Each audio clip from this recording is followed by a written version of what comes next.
What's up? Hey! You guys, so we're here, New York Comic-Con, and I'm not sure that my guest needs any introduction. Why? Who is he? You guys are Who is he? I have no idea. Who's coming on Zachary stage? Levi. Hello. Hi. Hi. Or Shazam. Should I just start? I don't know. You could call me Shazam now. Yeah. That's fine. That works too. Anybody excited for Shazam on April 5th? Who's excited? That is the appropriate response. Yeah. So everyone pretty psyched. Okay, so we'll just dive in. Let's do it. We can just talk, right? We can talk. Let's talk freely. A quiet, intimate conversation. Yeah, here. just the two of us. Yeah. Like nobody's watching. And nobody's watching. So many phones. Everyone's on their phone now. Let's be present. Let's put the phones down and be present. Or do whatever you want. I don't really care. Get your phones out. You were like, okay, fine. Oh, okay. You have to, if you have your phone out, yell out what hashtag you're using. No. Hashtag.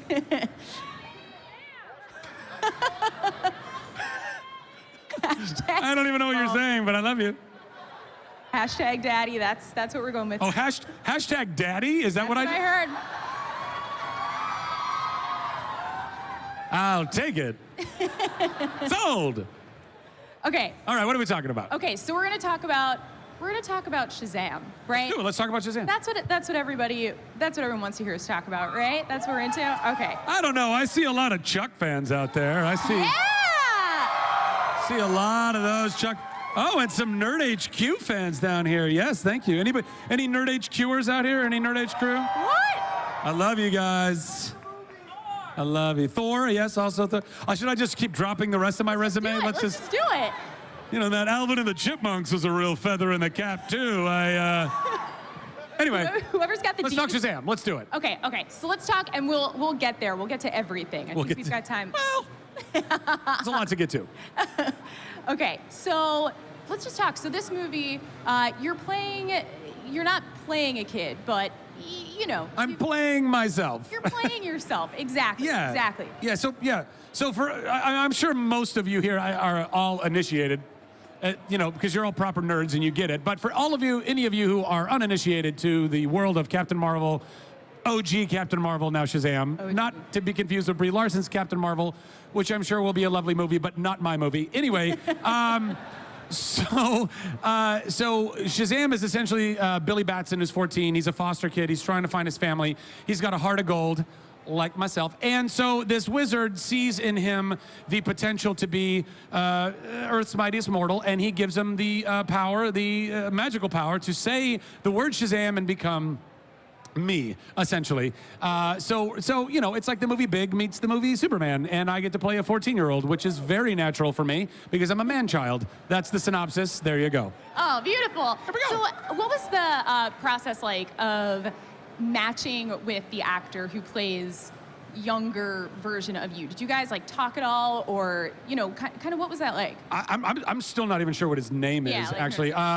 No, it was lovely. Asher Angel is honestly, like, he's everything I wish I was when I was 14. He's like super handsome little preteen who's also like basically the next Justin Timberlake. He is a Disney star. He sings and dances and all that jazz, which actually we had in common. Like, you know, we're both very musical people, and so that was really lovely. We had a lot in common in that, and that kind of, I don't know, just kind of our spirit. But unfortunately, you know, you would hope that you would have like months and months to, you know, study each other's very gait and how the other person moves, and we had like a day. Yeah. But we had some really good meetings and some rehearsals together with David Sandberg, our director, and so that kind of gave us a good, you know, kind of bedrock to start working on. And then it was really just a matter of trusting David Sandberg, you know, when he was like, hey, I need you to do it a little more like this, or telling him he needed to do it a little bit more like that. And the proof will be in the pudding on April 5th. You will see how well we did that or not. Yeah. So that leads me to another question. How much, if anything, like what have you seen of the film? Have you seen? I have seen as much as you guys have seen. Okay. I have seen a trailer, which I thought was pretty dope. Did you guys enjoy the trailer that dropped? Yeah. I know I did. Yeah. I think it captured the tone of the movie that I believe that we made. You know, it's a lot of wish fulfillment and a lot of fun and a lot of heart and a lot of levity. Yeah, you know, I don't know. I don't know if anybody else felt this way, but when I was watching it, like I was in it. And typically I hate watching myself on screen because I don't know. You know, we get very critical of ourselves, right? It's very difficult to even look at. You remember when answering machines first came around? Some of you are way too young for this, but yes. when you first started to actually hear your recorded voice, and you were like, "Who is that schmuck? That can't be me." That sounds horrible. I hate the sound of that. Like I still feel that way. I don't like the sound of my voice, and I don't like the look of my face. But which makes it very difficult to be an actor. However. When I watched the trailer, it delighted me. I felt joy. I felt the way that I felt like when I was a kid when I was watching The Goonies or something, you know, like there was something very adventure-y about it. And but yeah, that's the extent of what I've seen. I've not seen anything else. Yeah, so that does feel that like levity and the comedic aspect. It feels like a little bit of a change. Or it feels like it's injecting something a little bit new into DC, or like what we've come to expect from DC films. Was that something that was like on the top of your guys' minds, or you know, like what was that like? Well, I mean, no, not particularly. I mean, I think that with every project, you have to be true to that project, you know, and. I think what was really fortunate for us with Shazam is that it's built into the story. You know, you can't make a movie about a 14-year-old that has a magic power to turn into a superhero and make that too dour and glum. That's a really fun, there's gonna be a lot of fun and levity all just built into it. So we didn't really have to try, it just naturally came across. And, you know, as far as the DC universe and all that is concerned, I mean, you have to do right by every character, and I think that the people who have been making these films have genuinely tried their best to do, you know, what they could. And I think that, you know, with Wonder Woman, we saw a lot of levity, we saw a lot of heart, because Gal Gadot just is effervescent. Like she can't not be that. You must be a fan, sir. You agree. So am I. Anyway, you know, so I think that we've already seen some of that. And also, you know, I think Justice League had some really fun and funny moments throughout that. You know, we just happen to be a movie that has a little bit more of a, it's not skewed younger, it just happens to possess younger in its nature. Yeah, like the spirit of it. Yeah. So it just is infused with it, and I think, you know, ultimately, I guess that, you know, that's why I was able to get the job. Yeah. Because you can't take me seriously. That's really what the problem is. I'm never gonna ever win an Oscar. Anyway. So I want to talk a little bit about the suit and also just the general hype. Obviously, you're no stranger to like projects that have a lot of hype around them. When the suit first came out, or images of it, there were mixed reactions. What is it like? And of course now everyone is obsessed with it. Like, what is it like having so much speculation, so much hype around and for so long, a project that you're involved in? Do you ever want to just blurt something out? No. Like, let us know. Leave me alone! That's what I would. No, look, I don't know. I mean, look, we're all here. We're all here, why? I mean, for different reasons, but ultimately because we're all really passionate about these characters. We're all really passionate about these worlds. We're all really passionate about these comics, about their artists, their writers, the movies and television shows that come from them, the toys that spin off from them. We all really care a lot. I'm with you. I grew up reading and enjoying so many of these properties. So I do understand. I understand when, you know, Captain Marvel, Shazam fans who have been waiting for a film for a long time all have an idea of what that movie is supposed to look like and feel like. And when it is not exactly what they're hoping it was going to be in their mind's eye, that can lead to a lot of passion in a negative way sometimes.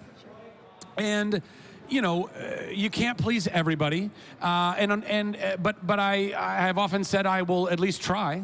I'm going to try, and in all the things that I do, I want to give care to what those things are, and I know that everyone involved in Shazam is doing the same thing. And as far as like the suit is concerned and all of the strange hubbub that happened around that, I think it's difficult when you have like an image. Because it's just it's a two-dimensional, essentially. It's kind of a two-dimensional, it's one snapshot, it's one thing. It's actually very little information. It's very little information. Yeah. And so we kind of anticipated that there were going to be people that were going to be split on that. But then I think the trailer answered a lot of questions, and it gave it a much more rounded idea of what the tone was, of what the movie was. And ultimately, my character is, it's the manifestation of a 14-year-old's idea of what a superhero is. Yeah. So, that's why I look so dope.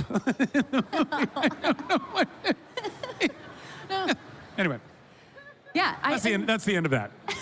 Well, you were talking about the passion, fan passion, and that's something that you've always, even before Shazam, hugely personally into and kind of cultivating community and all that stuff. So how important is it? I mean, you kind of touched on it, but to please everybody, like how much can you just sort of say, you know what, I hear you, but this is my take, and this, and you're gonna love it. Trust me, Yeah. I mean, look, I think you have to do right by what by the art of it. Yeah. You have to do right by what the character is. You have to do right by the storyline.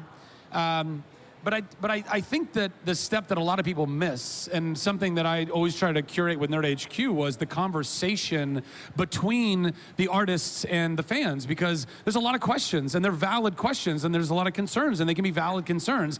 And I don't think that as an artist, you are just somehow immune to answering questions. I think oftentimes it's great to do that. I think it's really great to sit down. That's why I love fan Q&A so much. That's why everything at Nerd HQ was not moderated. Also because I just think it was super fun and whatever. But I like to be able to cross that boundary and say, oh, you wonder why we did it this way? Let me tell you why we did it this way. Because sometimes that's all someone needs, in order to kind of quell their concern about something. Yeah. And I don't think what we should do is basically just write everybody off and say, well, you didn't make the movie, so shut up and it's none of your business. That is not how you foster a relationship. That's not how you tell people that, I believe you look people in the eye and you say, hey, I might disagree with you, but I'm willing to sit here, I'm willing to stand here, I'm willing to hear what you have to say, and I'm willing to take the time to have the conversation to at least try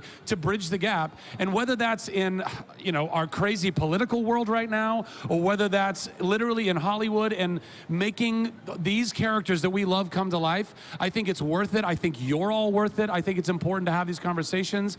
And so at the end of the day, I think you can't make a movie that's going to make everybody's dream of that movie come true. Yeah. But you can make the movie you think you should make, and then you can at least try to bridge the gap and answer the questions and help to calm the concerns that people have. And I hope that we do that well with this movie, with you guys. Sure. So, yeah. I feel that's what I believe. Right now I'm like, I would vote for you for something. Yeah. Oh. That's if I ever decided to run for. All right, I'm running for president. That's fine. Let's do it. Yeah, declared. 2020. The president of the Shriners Club. I didn't say the United States. Yeah. What? Cool. So you've been to, is it fair to say tons of cons? No, I wouldn't say. No, okay. I really was only doing San Diego Comic-Con for a long time. And then last year, basically, I started to do other conventions. Yeah. I mean, look, to be honest, I had done one convention a long, long time ago in Birmingham, England. Is anybody here that was at that con? There's one person in the back? No way! All right. Did you march with us the subway? Did I make you a sandwich? It was fucking great, wasn't it? It was super fun. So that was a fun experience, but to be honest, like the only thing I had done that was con-worthy to be, charging for autographs and pictures was Chuck at that point, and I didn't feel like that was enough to go and charge people or whatever. It just didn't, for me, it didn't feel right. And then after I had more of a career and I had done Tangled and I did Thor and, Heroes Reborn and, I had enough things then where I was like, I think I'll go try and do conventions and I want to go spend more time with the fans and go figure all this stuff out. So really it was just last year, I think it was last year at Salt Lake Comic-Con at FanX when I kind of started doing all this. And it's been really lovely, and I've gotten to go to quite a few now, but, there are people who have done literally every convention in the world. Nathan Fillion has probably been to every... Yes. Don't cheer him on. Don't cheer... No. Go watch The Rookie.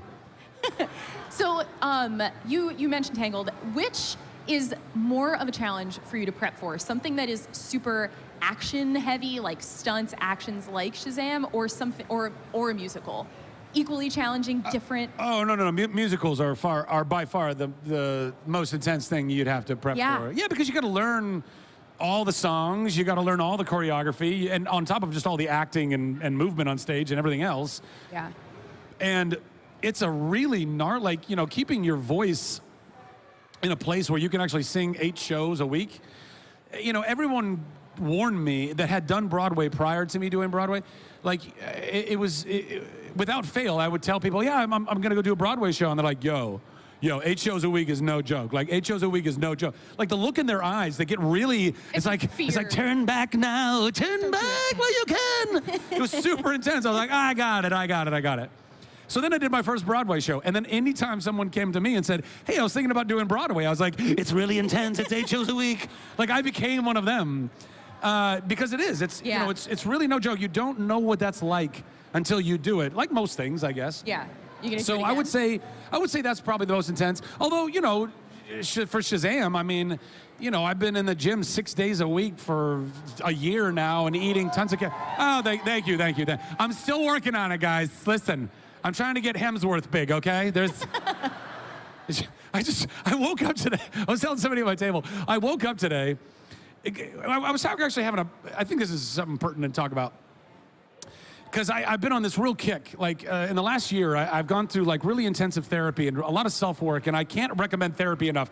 If you haven't gone to therapy, if you're going through anything in your life, anything personal, anything, go find a great therapist, go talk through this stuff. It's super, super important. Go and treat yourself. It's literally some of the best self-love you could ever do.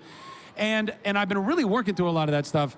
And going to the gym and just, and all that. I think it's very important. All good stuff, but, girls, you guys have had this comparison game, walking by any newsstand and all the magazines and all the, look at all the girls and they're all looking so perfect and they've all been photoshopped and whatever the hell's been going on. That's got to be, I get it. It's so not okay. It's and comparison is the thief of joy. Don't ever forget that. It will rob us of our joy. But don't think that guys don't have it too. And the reason I'm getting to that is because as much as I feel good in my life right now and I can't wait for Shazam and all that, I woke up today and literally, I follow Hemsworth and a bunch of other people on Instagram, and Hemsworth, I don't know if you guys follow it, he posts a video today of going to I just like a die. I was going to the gym because he does it all the time. Good-looking bastard. Anyway, he literally has this, this cool, jazz kind of music, and it's him shirtless, just getting shredded in a gym. And I'm looking at all that, and it's and I've been working out for a year, and I wanted to be like, yeah. Because we compare ourselves too. Even I'm in that. I was one of his Asgardian buddies, and I still feel like I'll never get there. And we gotta be patient with ourselves, and we gotta love ourselves. I don't know how I got into this. Why did I get onto this? Anyway, you know what? It doesn't matter why. I gotta go love yourselves more. If I leave you guys with anything that we talked about today, go see Shazam. But if I leave you with 2 things. Love yourself. Love yourself all the way to the movie theater. Love yourself all the way back from the movie theater. Don't stop loving yourself. You are worthy of love. You are worthy of every ounce of that love. You are alive. Therefore, you are worthy of your life. Don't ever forget it, okay? Okay? Okay. Whoa, okay. That's amazing. And you've given me the segue of all segues, because we're going to play a game called You-ipedia. So called what? You-ipedia. You-ipedia. It's all about you. We're going to see how well you know that. yourself. All right, let's do it. Okay, so these are facts that were on your Wikipedia page. We're gonna see if you know the answers to the questions. I mean, I don't know that we can call anything on a Wikipedia page a fact. Yeah, as it was coming out of my mouth. I was like, necessarily, but we'll try. We'll try. it's on your Wikipedia page. So do you remember how many points the MVP of the 2011 NBA Celebrity All-Star Basketball Game scored? You played in this game. How many points a lead scorer got? Yeah. I feel like that was Terrell Owens. Was it? Am I wrong? You're so close. It was Justin Bieber. No, Justin didn't get the most points. Wait, it says he was MVP. He scored 8 points. Oh, I think he got 8 points. See how I just tricked her to tell me the answer? No. Wait, he was the... Oh, for crying in the night. Well, good for you, Justin. Well, all right. Glad you got that. Over 8 points, was it? 8 points. Why is that on my Wikipedia according page? to Wikipedia. That has literally nothing to do with me. I don't know. This also could be a Wikipedia fact. We don't know. Right, sure, okay. Fake news, okay. Yeah, it could be fake news. Okay.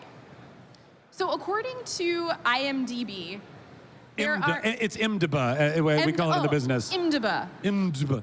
According to, actually, no, I'm gonna skip this one. I have one. What is the cover date and issue number for the first appearance of Shazam Captain Marvel? Slash. I know. Wiz Comics number 2. I want to see one. Yeah? 1949. I don't know the month. I know, it was, well, let me see. Was it 48? No. Does anyone know? It was Wiz Comics 2. It was Wiz Comics 2. 1949, wasn't it? Oh, 1939 is what I meant. I actually did mean that. I did mean that. Yes, that 1939. I just got the 4 and the 3 That's fucked actually up. what I heard. I messed up. Yeah.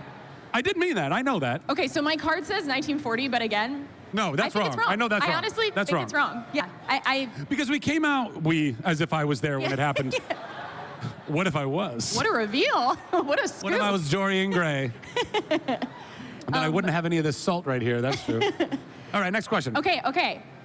So let me go back. Going to my back. other one. Yeah, going back, rewind. All right.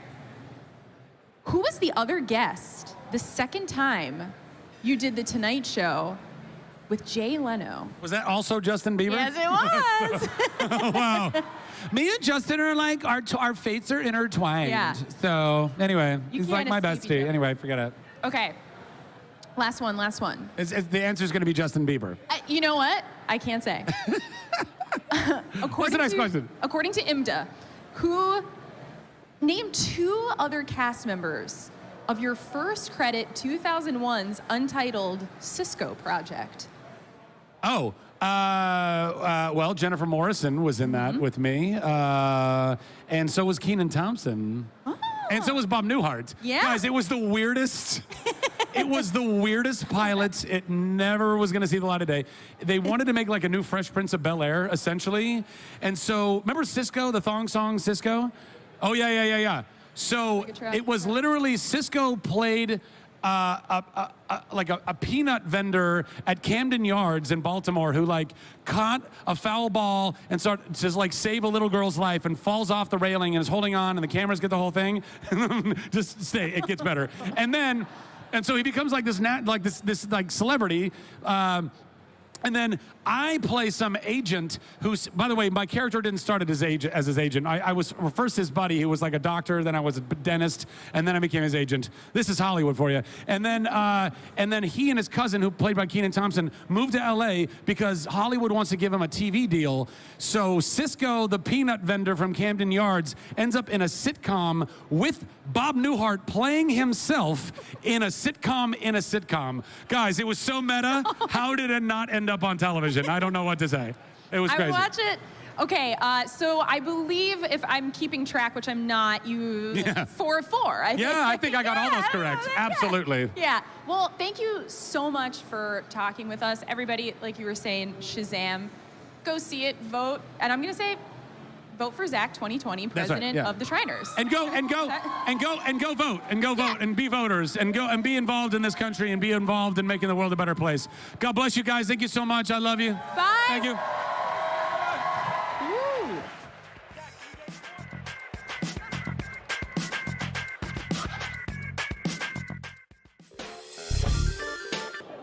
I'm Jackie Jennings with SYFY WIRE. If you can't get enough of New York Comic Con, go ahead and subscribe to our YouTube channel for news, interviews, cosplay, and so much more. What are you waiting for?